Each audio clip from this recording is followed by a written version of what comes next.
जितने भी लोग यहाँ पर आए हुए हैं, मैं समझता हूँ, बार बार ये बताया गया है कि संख्या कम लग रही है, लेकिन ऐसा नहीं लग रहा मुझे।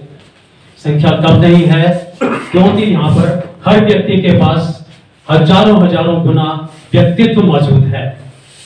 मैं मंच पर असीम अध्यक्ष जी से और माननीय फैज साहब से आज्ञा लेता हूं कि मैं अपना वक्तव्य आपके सामने रखूं। और आज ये बात शुरू करने से पहले मैं प्रोफेसर भीम सिंह जी को नमन करता हूं, जिन्होंने मुझे किस तरह प्रभावित किया मैं बताता हूं। मेरी कभी उनसे मुलाकात नहीं हुई और इतना ज्यादा प्रचारित व्यक्तित्व नहीं थे वो उस समय, जबकि मैं केवल समाचारों के माध्यम से उनसे जुड़ा था। और जैसा माना जा सकता है कि मेरी आदत है, मैं I read between the lines. जो उनके वक्तव्य हुआ करते थे, जो वो बात वो कहा करते थे, वो कुछ अलग हटकर हुआ करती थी। उस समय की राजनीति से जुड़ी हुई बातें, उसके तरीके की बातें नहीं होती थी। हालांकि वो हिंदुस्तान के कोने कश्मीर से आते थे, लेकिन जब वो बोलते थे, उनकी जो बातें होती थी पूरे देश के संदर्भ में होती थी।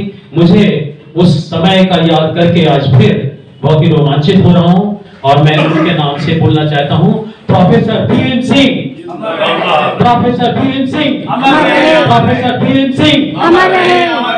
और आज मैं एक नारा लगाना भी चाहता हूं, भीम ब्रिगेड जिंदाबाद, भीम ब्रिगेड जिंदाबाद, भीम ब्रिगेड जिंदाबाद।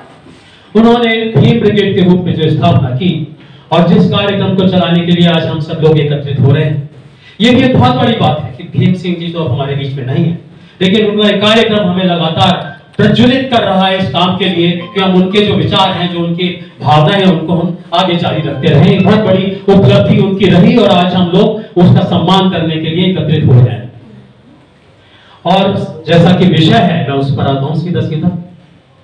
विषय है भारत में बढ़ती हुई नशाखोरी, भ्रष्टाचार, राजनीतिक विवाद और अनेक तरह की समस्याएं, जैसे कि बार बार ज्वाली साहब ने अपने उद्बोधन में बीच में वो याद दिलाते रहते हैं। जिस तरह कभी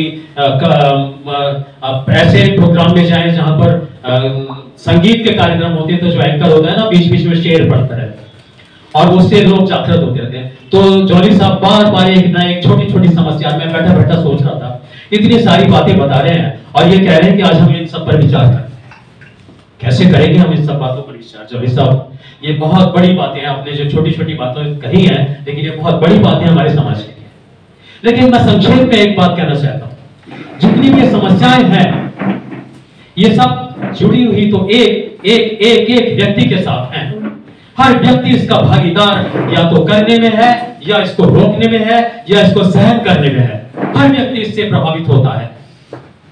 तो समस्याओं को जोड़ने के लिए हमें, समस्याओं को इनको खत्म करने के लिए हमें किसी आसमान की ओर नहीं देखना है, हमें सिर्फ अपनी ओर देखना है कि हम कर क्या रहे हैं। और मैं शुभकामनाएं देना चाहता हूं यहां पर बैठे हुए सभी मान्य अतिथियों को, हमारे मंच पर बैठे हुए मान्य पदाधिकारियों को। मैं जन विश्वास एक पार्टी है, उसकी तरफ से आपको शुभकामनाएं देता हूं और आपका उत्साहवर्धन करता हूं, और उत्साहवर्धन इन शब्दों में करता हूं, बल्ले बल्ले भारत के लाल, बल्ले बल्ले भारत के लाल, संभाल तू देश को संभाल। हम बिगड़े हालत सुधारेंगे, हम बिगड़े हालत सुधारेंगे, आज भीम ने ठोक दी है ताल। वाह वाह, क्या बात है। मैं माननीय ज्वाली साहब, आपका बहुत बहुत अभिवादन करता हूं कि आपने सब लोगों को जोड़ा है और एक बात, ऐसे समय में आप ये काम कर रहे हैं, इन समस्याओं के ऊपर आवाज उठा रहे हैं। मैं बहुत सारे सभाओं में जाने का मुझे मौका मिलता रहता है, बहुत सारे लोगों के साथ मिलता रहता हूं, लेकिन ये आज मेरा पहला मौका ऐसा है कि जो ऐसी ज्वलंत समस्याओं के ऊपर एक विशेष रूप से प्रयास कर रहा है। वरना तो कभी कोई कुछ अपने एजेंडा के हिसाब से बातें करते हैं और ये किसी के साथ व्यक्तिगत रूप से जुड़ी हुई नहीं है। हम समाज के लिए सोच रहे हैं और वो समय सोच रहे हैं जबकि माहौल ऐसा है, अराजकता का माहौल है। यदि आप कोई सही बात कहेंगे, यदि आप किसी के ऊपर उंगली उठाएंगे कि तूने गलत किया है, तो एक ऐसा वर्ग पैदा हो गया है हिंदुस्तान में और उनको सबको राजनीतिक संरक्षण मिला हुआ है, वो आपकी आवाज को दबाएंगे, वो आपको डराएंगे, धमकाएंगे, आपको बोलने नहीं देंगे। और ये कहते हैं बड़ी धृष्टता के साथ ये कहते हैं कि ये देश तो, और सर मेरा ध्यान, बड़ी धृष्टता के साथ कहते हैं देश तो यूं ही चलेगा, तू क्या कर लेगा। देश तो यूं ही चलेगा, तू क्या कर लेगा। मैं बोलना चाहता हूं, हम इतना शोर मचाएंगे, बच्चे को जगाएंगे, हम वो तूफान उठाएंगे, तेरी नींव उखाड़ेंगे। हम ऐसा नहीं होने देंगे हिंदुस्तान में कि कोई भी आएगा और अपना एजेंडा चलाकर चला जाएगा। और जॉली साहब में और बाकी सभी डॉक्टर रमेश पासी जी के बारे में बार बार बोला गया है। मैं सच में उनका अभिनंदन और उनको शुक्रिया, धन्यवाद कहना चाहता हूं कि वो इतने सक्रिय रूप से जुड़े हुए हैं समाज की इन व्यवस्थाओं के साथ। और मैं ये बात कहते हुए ही मैं अभी कुछ कहना चाहता हूं, बहुत लंबी बातें हो जाएंगी क्योंकि समय कमी है, लेकिन फिर भी इतना सा एक थोड़ा सा इशारा कर देता हूं। जितनी भी समस्याएं उठाई गई हैं यहाँ पर, जॉली साहब अगर सबको सुलझाने का जिम्मा स्वयं अपने परिवार पर ले कि मेरे परिवार में अब कोई नशा नहीं करेगा, मेरे परिवार में कोई अपराध नहीं करेगा, मेरे परिवार में कोई लड़कियों को छेड़ेगा नहीं, कोई नशाखोरी करके जाकर बाहर दंगे नहीं करेगा, सब सच्चे रास्ते पर चलेंगे। अगर परिवार उसको सुधारेगा तो हमें देश में किसी और को प्रार्थना करने की, किसी और की तरफ निगाह उठाने की जरूरत नहीं है। और ये मैं एक बात निश्चित दृढ़ता के साथ कहता हूं कि इन सब समस्याओं के लिए जिम्मेदार परिवार ही होता है। अगर परिवार ने कोशिश की तो हम अगली बार जब यहाँ पर बैठेंगे तो हम बहुत सारी समस्याओं का समाधान हो चुका होगा। आप सब इस बात से अगर सहमत हैं तो एक बार मुझे जाने के लिए इजाजत दें और जोरदार तालियों के साथ इन समस्याओं के समाधान के ऊपर तालियां बजाएं। पूरा समाज, हिंदुस्तान का समाज, ताकि हमारी मानसिकता इतनी प्रदूषित हो जाए कि हम अपने घरों में गंदगी फैलाएं। उसके पीछे साजिश ये थी, ना कि ये ब्रह्मचर्य के प्रयोग नहीं थे, वो समाज को बिगाड़ने के प्रयोग थे, ये मेरा मानना है। और आप इससे कितना समर्थन, सहमत होते हैं ये आप पर निर्भर है। ये तो मैं प्रश्न चिन्ह लगा के जा रहा हूँ। तो दिल्ली के 7 सांसद, दिल्ली के 250 पार्षद, दिल्ली के 70 विधायक, सभी के सभी निकल गए। आज पार्षद है, उसको विधायक का टिकट मिल गया, उसको सांसद का टिकट मिल गया, फिर सांसद बनने के बाद दोबारा पार्षद, दोबारा विधायक बन रहे हैं।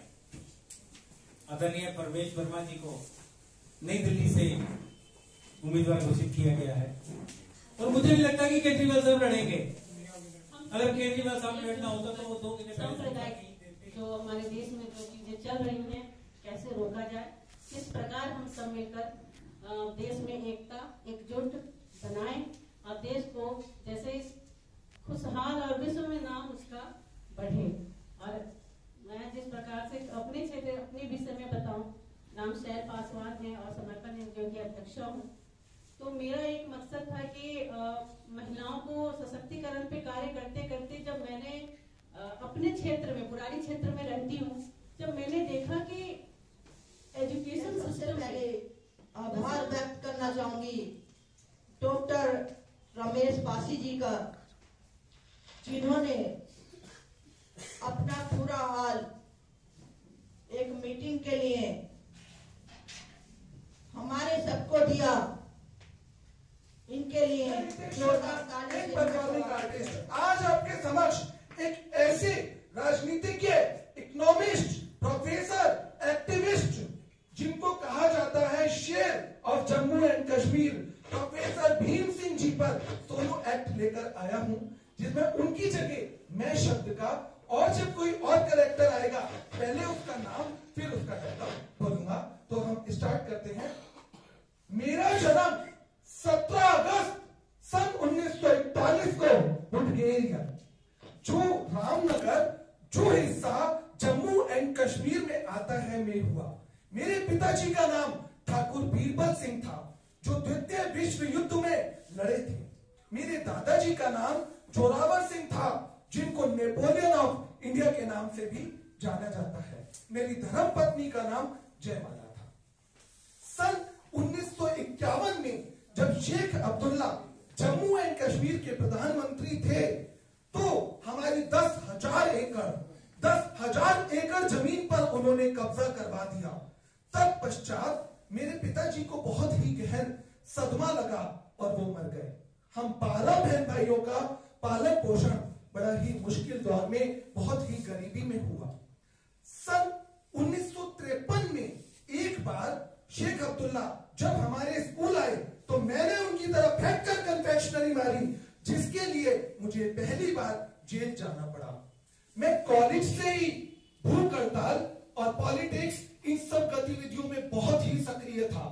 मेरे को 1959 और 1961 में भूख हड़ताल करने का वो आगाज आएगा। मैं लिख रहा हूं अंजाम जिसका कल वो आगाज आएगा। मेरे लहू का एक एक कतरा, मेरे लहू का एक एक कतरा देश के काम आएगा।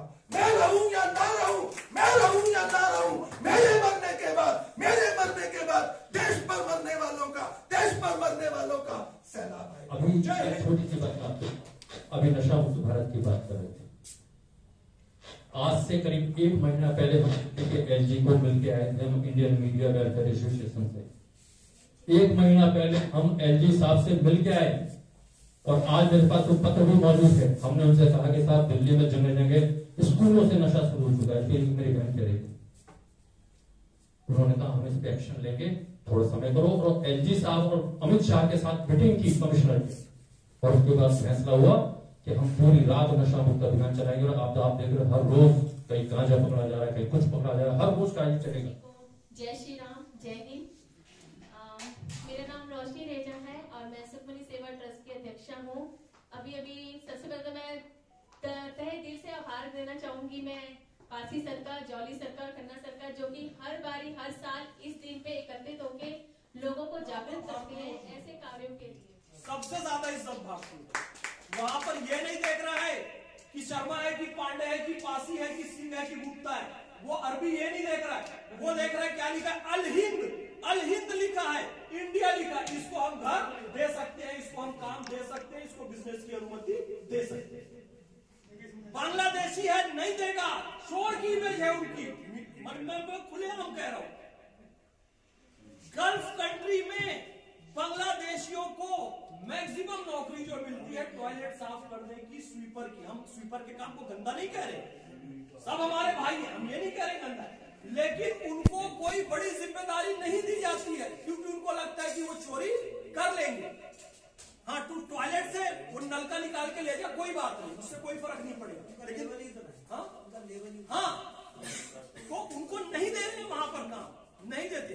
और कहीं कोई चोरी हो जाए तो पाकिस्तानी और बांग्लादेशी की पहले तलाशी होती है। चोरी हुई है तो इसी ने किया, हाथ भी सबसे ज्यादा उन्हीं के काटे जा रहे हैं।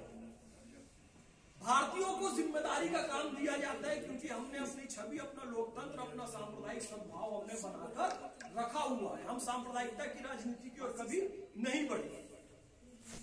और जो सांप्रदायिकता केरल में या बांग्लादेश में या फिर कश्मीर में दिखाई देती है, वो बहरीन में या सऊदी अरब में या यूएई में दिखाई नहीं देती है।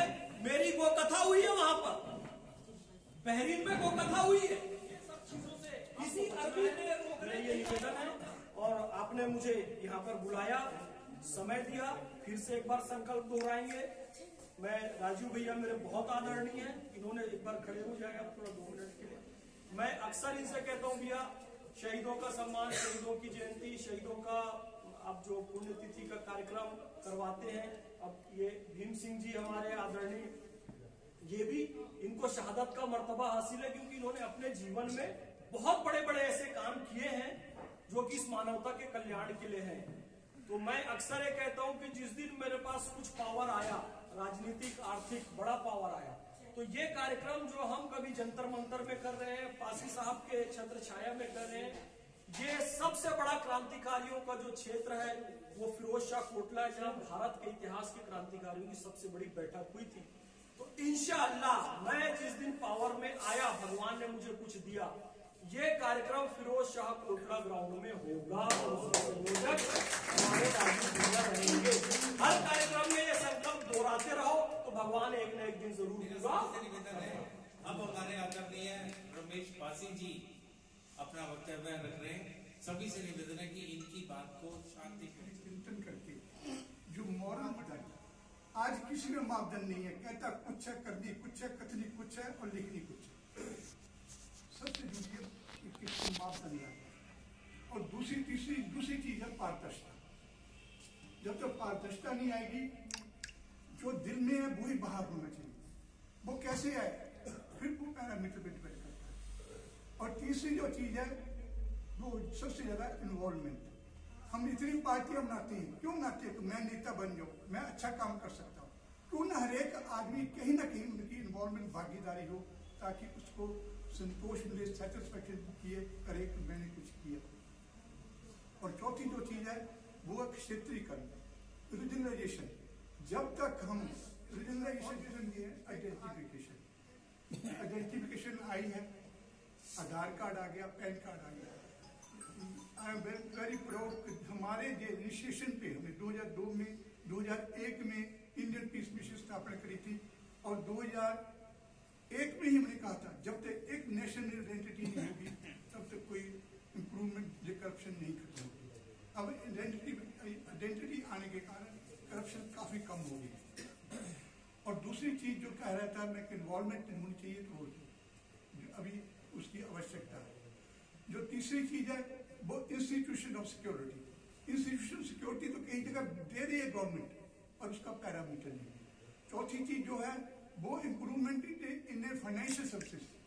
जब तक फाइनेंशियल सर्विसेज है हमारी तो समानता हो, समानता ये नहीं कि सब गरीब घोड़ी बराबर हो, मतलब जैसा वो काम करता है भूखा कोई ना मरे, गरीब कोई ना रहे, उसके लिए समानता एक जरूरी है। अगर वो खुद नहीं कर सकता, हैंडीकैप है, जब कुछ उसके पास कोई साधन नहीं है तो उसको सरकार हेल्प करे। धर्म ये गरीबी बीरी सब पैसे पे चलते हैं। ऐसा जितने मुल्ला, जितने पंडित, जिसे सब पैसे पे पीछे घूमते हैं। अगर पैसे का पैरामीटर आ जाएगा तो इससे अपने आप वो खत्म हो जाएगा और आदमी मानवता के लिए सोचता जाएगा। इन्हीं शब्दों के साथ मैं आपका बहुत बहुत धन्यवाद करता हूँ। और जौहरी साहब, सुशील खन्ना जी और दूसरे सभी आपका बड़ी आभारी हूँ। आप आए और